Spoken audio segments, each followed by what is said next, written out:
right away, let's set a baseline understanding for SEMI E187. So SEMI E187, semi-standard, it's about 3 years old now, cybersecurity for fab equipment. So SEMI E187 is specifically targeted at tools and AMHS systems on the factory floor. It is not the perfect solution for cybersecurity, is not the all-encompassing solution for cybersecurity. No one will tell you that.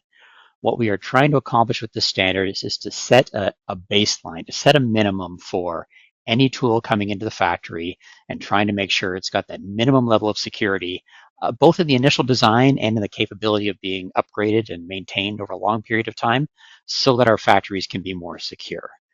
We're certainly aware, anyone who's in this industry, that a lot of our tools, even the brand new ones coming into the factory, they might be running old operating systems. They're largely unpatched. There's a bunch of great production and processing reasons for that. Our recipes are very finely tuned. We don't want to mess with them by making changes if we don't have to. The new world says that we have to start reacting to cybersecurity threats.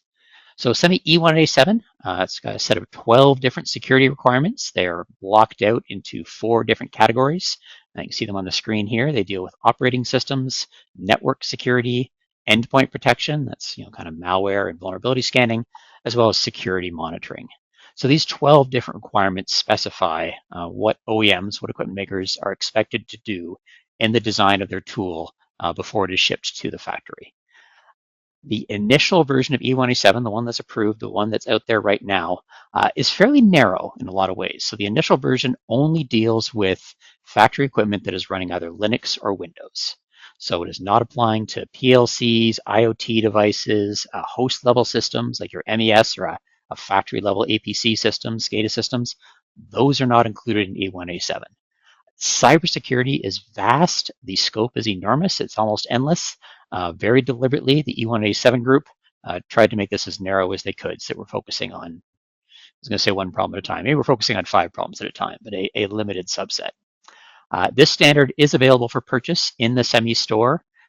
If your company is a SEMI member, most of you probably are, good chance you have a SEMI Views subscription as part of SEMI, and you get a free copy of this. It's by SEMI standards, regular.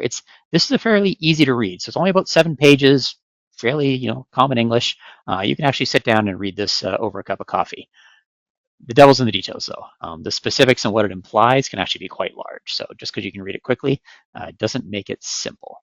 But that's, again, high level. What is SEMI E187?